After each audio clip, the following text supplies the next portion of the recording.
Honorable Leader of the Opposition, Sri Mallikarjun Kharge.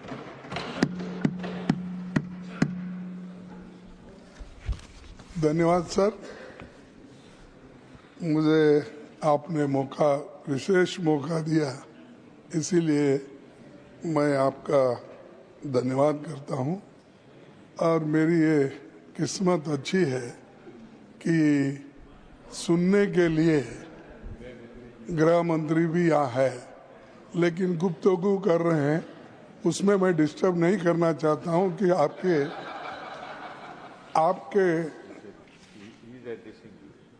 No वो तो सुन रहे हैं। ऐसा रहता है, एक आंख सुनने का है, एक आंख देखने का, कान, तो वो उसमें तो सब तरफ देखते रहते हैं। नहीं तो होम मिनिस्ट्री चलाते कैसा, लोगों को ईडी में डालते कैसा, सीबीआई कैसा चलाते हैं, ये सब बहुत उसमें तो मैं रहे हूँ।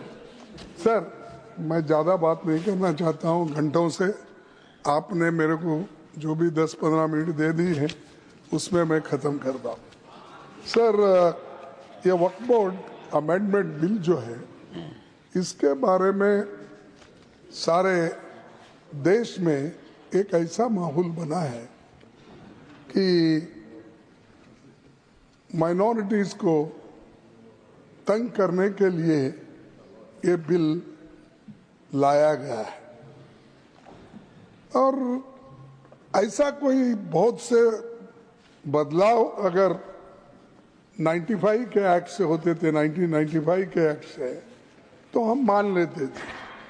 जो वहाँ है इसमें डाल दिए, और जो नहीं डालना चाहिए ऐसे चीज़ें डाल दिए। मेरे पास तो कंपैरेटिव स्टेटमेंट है, अगर मैं बोलते कहूँ इस पर तो वक्त बहुत लगेगा।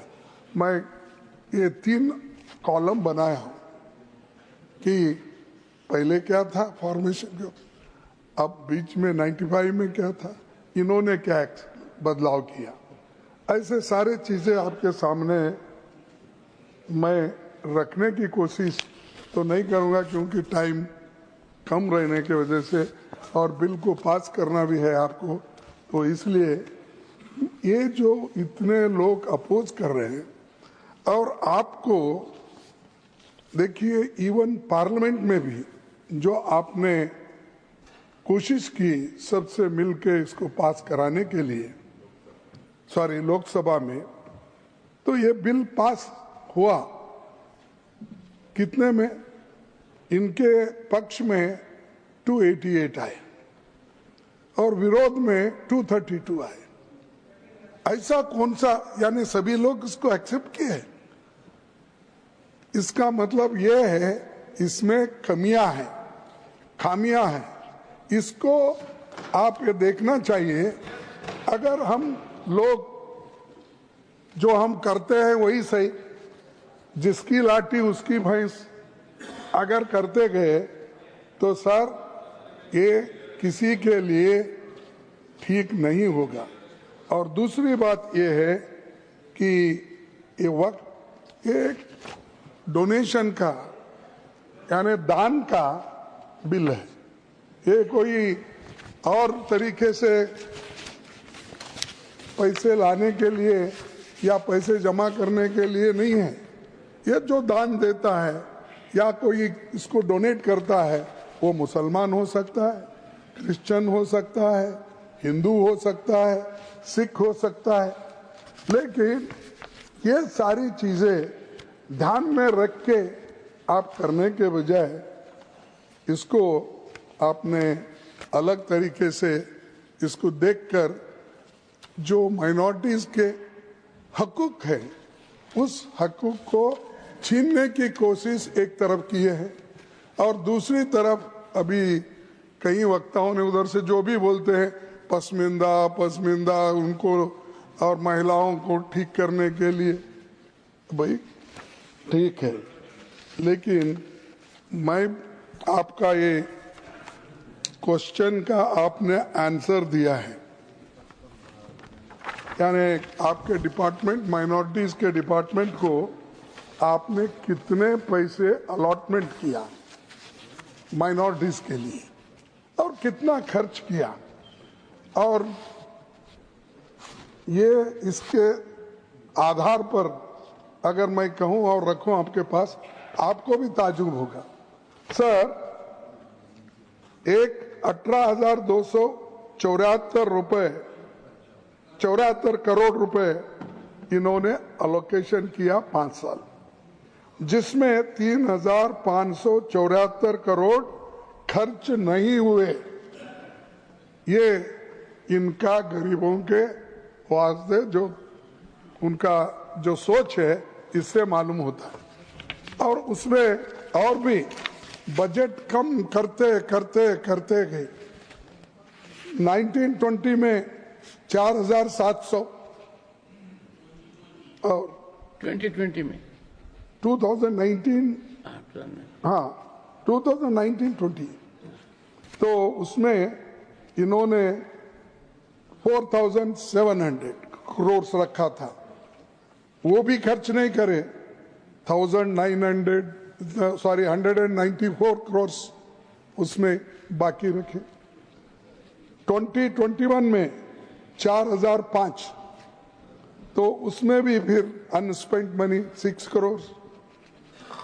21-22 में 4,346 में 21 करोड़ बाकी अनस्पेंट।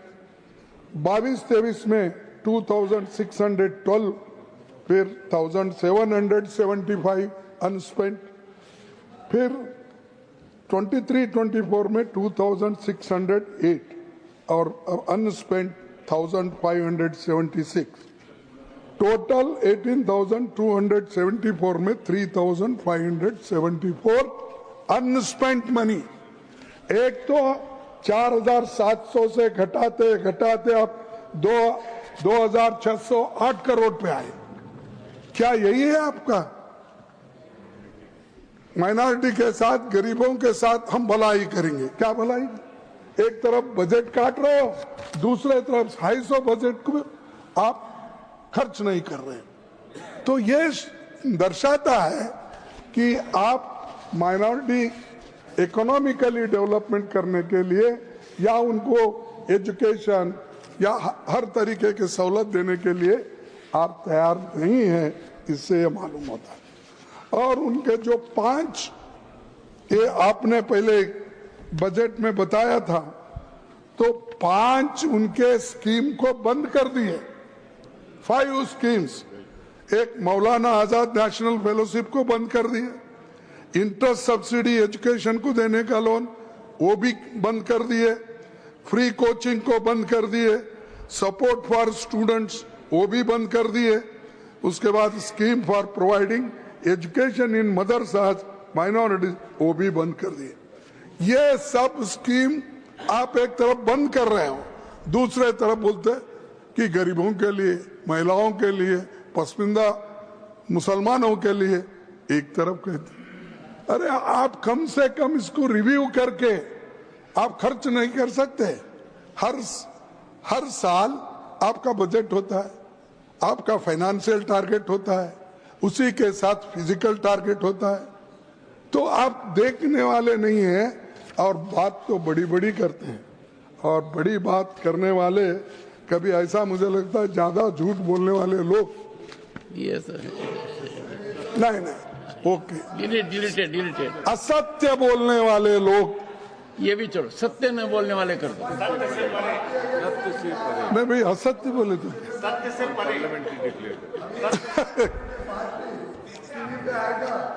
तो वही बात होता है कि जहाँ से आज का दिन शुरू हुआ था। माननीय पीयूष गोयल जी, घनश्याम तिवारी जी के अध्यक्षता में जो इथिक्स कमेटी है वो इसको एग्जामिन कर रही है। कोई रास्ता निकालना पड़ेगा। पॉलिटिकल पार्टीज को भी सोचना पड़ेगा। उनके कोई सदस्य का आचरण ऐसा हो जाए तो कैसे काउंसलिंग की जाए, क्या नतीजा निकले। माननीय leader of the opposition. Sir देखिए, 1995 एक्ट को इन्होंने सर्वसम्मति से उसको स्वीकार किया।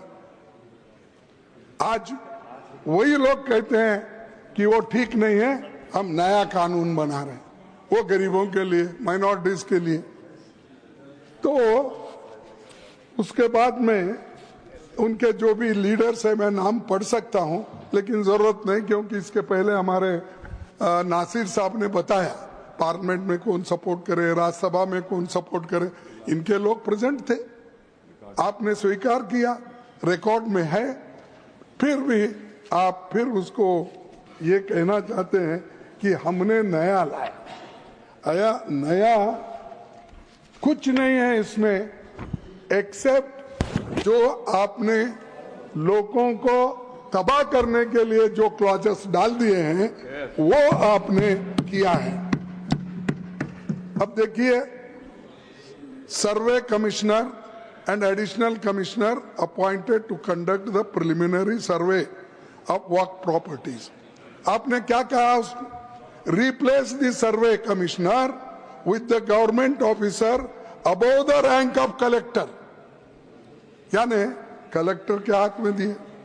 तो इलेक्टेड डेमोक्रेसी में तो इलेक्टेड मेंबर्स ठीक है ना सब, तो इलेक्टेड मेंबर्स को निकाल के वो ऑल मुस्लिम्स इलेक्टेड मेंबर रहते, अब ऑल नॉमिनेटेड, यानी सत्ता अपने हाथ में लेने के लिए ये बात आप कर रहे हैं, ये बात कर रहे हैं।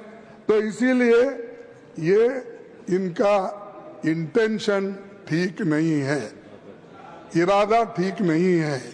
ये ऐसा ही अब वक्फ बोर्ड के प्रॉपर्टीज को जमा करके इसका एक लैंड बैंक बना के क्या किस बड़े ने बिजनेसमैन को देते, कॉर्पोरेट को देते, मुझे मालूम नहीं, क्योंकि अभी बाहर नहीं आया। अब गवर्नमेंट का ही बेच रहे हैं, ऑल पब्लिक सेक्टर्स बेच रहे हैं। अब ये तो छोड़िए, मुफ्त में मिला तो सबको खिलाएंगे बफे सिस्टम के जैसा, जो पहले आएगा वो खा लेगा। तो अदानी, अंबानी ऐसे लोगों को खिलाएंगे। तो सर ऐसा ही अब किरण रिजिजू ने बफे सिस्टम रखा है, तो वहां पर जो पहले जाएगा वही अच्छा खाना खाएगा, लास्ट में अगर हम पहुंचेंगे कुछ भी नहीं रहेगा। ये ऐसा ही है इनका। तो ये अरे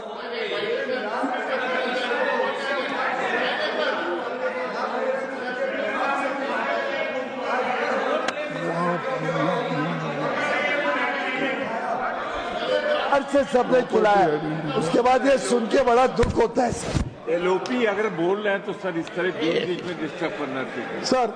और एक सब गवर्नमेंट पहले की प्रोविजन जो था, गवर्नमेंट प्रॉपर्टी आइडेंटिफाइड एज वक्फ रिमेन्स वक्फ, ये था सर। अब क्या कर दिए हैं, गवर्नमेंट प्रॉपर्टी आइडेंटिफाइड एज वक्फ will no longer be considered वक्फ। The district collector will determine ownership in case of uncertainty and update revenue records who reports to the state. ये कैसा करेगा साहब कलेक्टर, क्योंकि वो रेवेन्यू, ऑल रेवेन्यू लैंड्स उनके हाथ में रहते हैं, और वही अगर वहां पर बैठे इस पे न्याय करने के लिए, नेचुरली कलेक्टर अपने फेवर में करेगा, ना कि वक्फ बोर्ड के फेवर में करेगा। तो इसीलिए इसको देखना चाहिए, जो जजमेंट देने वाला है और वो खुद ही पार्टी है। ये सारी चीजें इसमें हैं। और दूसरी बात, पहले MPs, फॉर्मर जजेस and eminent persons appointed to the central Waqf council must be Muslim. अब क्या किया आप, MPs, फॉर्मर जजेस and eminent persons appointed to the central Waqf council need not be Muslims and 2 members must be non Muslim. क्यों non Muslims को इसमें ला रहे हैं? क्या नहीं साहब, मैं पूछता हूं, तिरुपति में जो वहां पर ट्रस्ट है उसमें आप किसी मुस्लिम को डालते हैं? या राम मंदिर का ट्रस्ट है, क्या उसमें किसी मुस्लिम को डालते हैं? मुस्लिम तो छोड़ो, मैं हिंदू हूं, मेरे जैसे दलित समाज के लोगों को भी उस ट्रस्टी में नहीं रखते हैं आप। किसी भी इतने मंदिर इतने ये है, किसी में भी शेड्यूल कास्ट लोगों के लिए नहीं। इसीलिए तो मैं स्पेशल लिख के आपसे मांग, मैं ज्यादा कुछ नहीं बोलता और 5 मिनट 2 मिनट बोलूंगा, खत्म कर। तो क्या, अरे भाई सर ये देखो, ये लखनऊ के हैं और इनके सब नेबर्स मुस्लिम है, कम से कम इन्हों प्रोटेक्ट करना चाहिए, इन्हों तो प्रोटेक्ट करना चाहिए। तो तहजीब का सबसे बड़ा वो रहता है सर ये, और अब क्या कर दिए कि मुसलमानों को निकाल दिए, नॉन मुस्लिम्स को डाल रहे। क्या यही चीज हिंदुओं के लिए करते हैं? क्या यही चीज सिखों के लिए करते हैं, जैन्स के लिए करते हैं? ये बुद्धिस्ट में आज वो डिवाइड कर दिए। अरे हर जगह की जो जिस फेथ में विश्वास रखते हैं उस फेथ के लोगों को ही वहां मेंबर बनाया जाता है। तो वहां पर क्यों बुद्ध गया में आज झगड़ा चल रहा है, और बुद्ध गया में वो बौद्धिस्ट लोगों को आप वापस दो, ये कहना दुनिया के लोगों का है, सिर्फ इस देश के लोगों का नहीं है। Japan, China, Cambodia, Thailand, Myanmar, Sri Lanka, ये सब बोलते हैं। तो वहां पर आप न्याय नहीं देते, सब दूसरी तरफ आप घुस रहे हो हर चीज में, और मुसलमानों को तंग करने के लिए हर चीज में आप हाथ डाल रहे हैं। और तीसरी चीज मैं आपसे कहना चाहता हूं, ये वुमन एटलीस्ट 2 पहले ही थे, अब आपने कौन सी ऐसी बहादुरी की या कौन सा ऐसा किया कि इसमें महिलाओं को हम 2 डालें?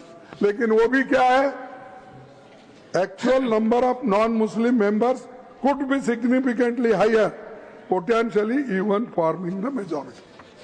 तो ये चीजें जो कर रहे हैं ये अच्छी नहीं है। इससे झगड़ा नहीं, इसमें देश में झगड़ा होता है, ये झगड़े की आप बीज डाल रहे हैं।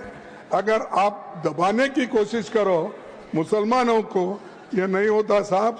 आप मिट्टी में उनको दबाने की कोशिश करेंगे तो कभी वो बीज है, थैंक यू मिट्टी से फिर उठते हैं, थैंक यू सर, फिर ग्रो होते हैं, फिर आपको ही ये सुलझाना पड़ता है। और मैं अपने होम मिनिस्टर से अपील करूंगा कि आप इसको विड्रॉ कर लिए, आप प्रेस्टीज इश्यू मत बनाओ। अगर गलतियां हैं तो सुधारने में क्या है, अगर ठीक नहीं है तो सही करने में क्या है। हमने इस देश का कानून बहुत दफा, इस देश का संविधान में अमेंडमेंट लाए बहुत से, तो ये करना, विड्रॉ करना ठीक है। मुसलमानों के लिए ये अच्छा नहीं है और कॉन्स्टिट्यूशन के खिलाफ है। कॉन्स्टिट्यूशन को सबको आजादी दी है, इसके बावजूद फ्रीडम ऑफ एक्सप्रेस नहीं है, फ्रीडम ऑफ प्रॉपर्टी नहीं है, दान दिए सो रख ले नहीं सकते। ये चीजें करना ये समाज के लिए ठीक नहीं। और जो शांति और सौहार्दता इस देश में है उसको आप कायम रखने की कोशिश करो, उसको छेड़ने की कोशिश मत। सर 1 मिनट लास्ट, इतना बोल के खत्म कर देता। मैं एक शायरी सुना, कभी तो लिख लो। नजर नहीं है नजारों की बात करते हैं, नजर नहीं है नजरों की बात करते हैं। हाँ, नजर नहीं है नजारों की बात करते हैं, जमी पे चांद सितारों की बात करते हैं। वो हाथ जोड़कर बस्ती को लूटने वाले, वो हाथ जोड़कर बस्ती को लूटने वाले भरी सभा में सुधारों की बात करते हैं। श्री संजय कुमार बड़ा झा। हसीन है सर, पूरा बोल। अच्छा पूरी नहीं गया। हाँ, बड़ा, ये शेर पूरा होने दो। वो हाथ जोड़कर बस्ती को लूटने वाले भरी सभा में सुधारों की बात करते हैं। बड़ा हसीन है उनकी जुबान की जादू, लगा के आग बाहरों की बात करते हैं। और मिली कमान तो अटकी नजर खजाने पे जमीन पे लगी, मिली कमान तो अटकी नजर खजाने पर, नदी सुखा के किनारों की बात करते हैं, नदी सुखा कर किनारों की बात करते हैं, वही गरीब बनाते हैं आम लोगों को, वही नसीब के मारों की बात करते हैं। तो इसलिए कहता हूँ श्री कम से कम अब तो संजय कुमार झा, अब नहीं, अब तो शाह साहब सुनने के बाद तो कम से कम वापस लो, कोशिश करो। श्री संजय कुमार झा। माननीय सभापति महोदय।